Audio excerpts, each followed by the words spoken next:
After the fierce storms of winter came, many days when the wind did not blow. The air was so heavy that it was hard to breathe, and the sun so hot that the sea was like a sun itself, too bright to look at. The last day of this weather, I took the canoe from the cave and paddled around the reef to the sand spit. I did not take Rontuaru with me, for while he liked the cold, he did not like heat. It was good that he did not come with me. The day was the hottest of all, and the sea shimmered with red light. Over my eyes I wore shields made of wood with small slits in them to see through. No gulls were flying, the otter lay quiet in the kelp, and the little crabs were deep in their holes. I pulled the canoe up on the beach, which was wet but steaming from the sun.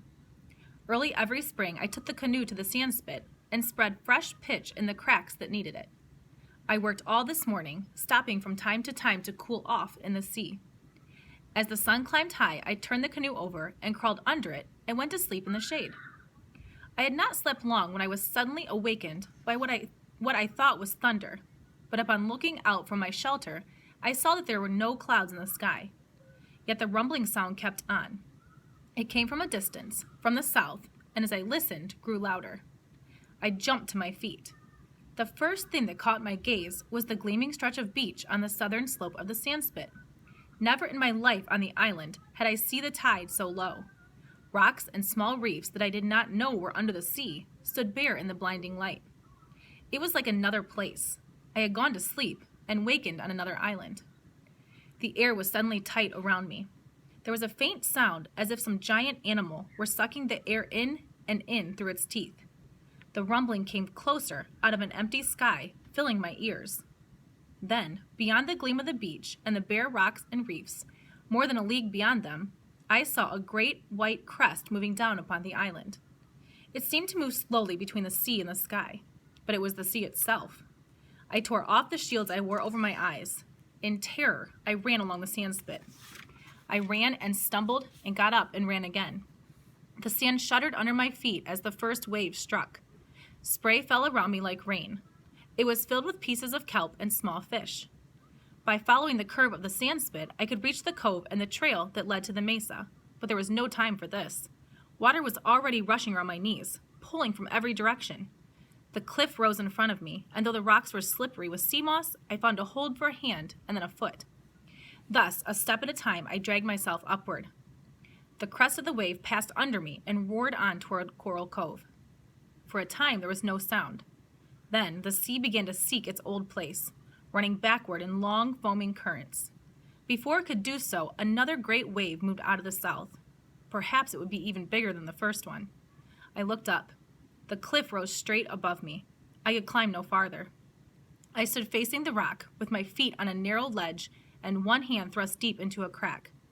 Over my shoulder, I could see the wave coming. It did not come fast, for the other wave was still running out. For a while, I thought that it would not come at all, because the two suddenly met beyond the sand spit.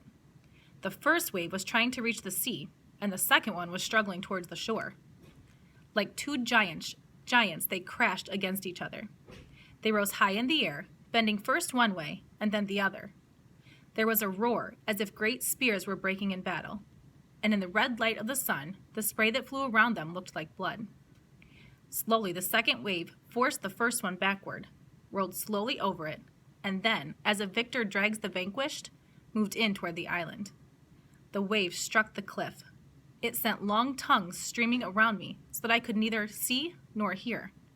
The tongues of water licked into all the crevices, dragged at my hand and at my bare feet gripping the ledge. They rose high above me along the face of the rock, up, and then spent themselves against the sky and fell back, hissing past me to join the water rushing on toward the cove. Suddenly, all around me was quiet. In the quiet, I could hear my heart pounding, and I knew that my hand still had its hold on the rock, and that I was alive.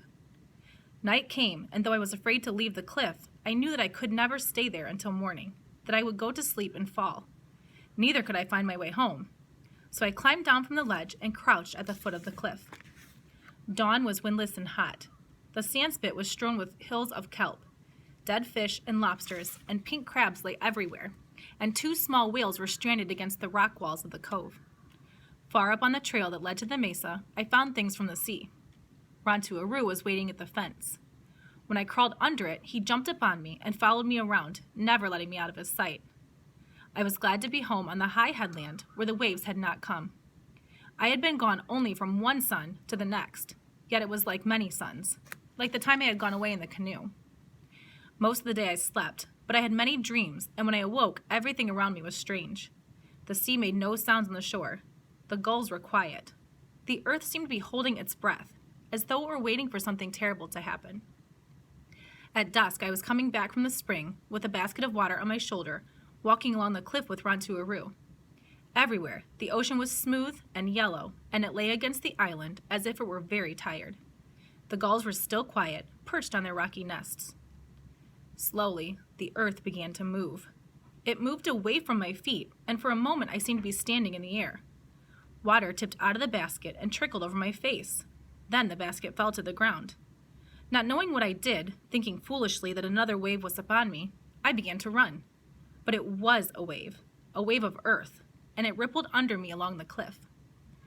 As I ran, another wave overtook me. Looking back, I saw many of them coming out of the south, like waves in the sea. The next thing I remember, I was lying on the ground, and Rantuaru was beside me, and we were both trying to get to our feet.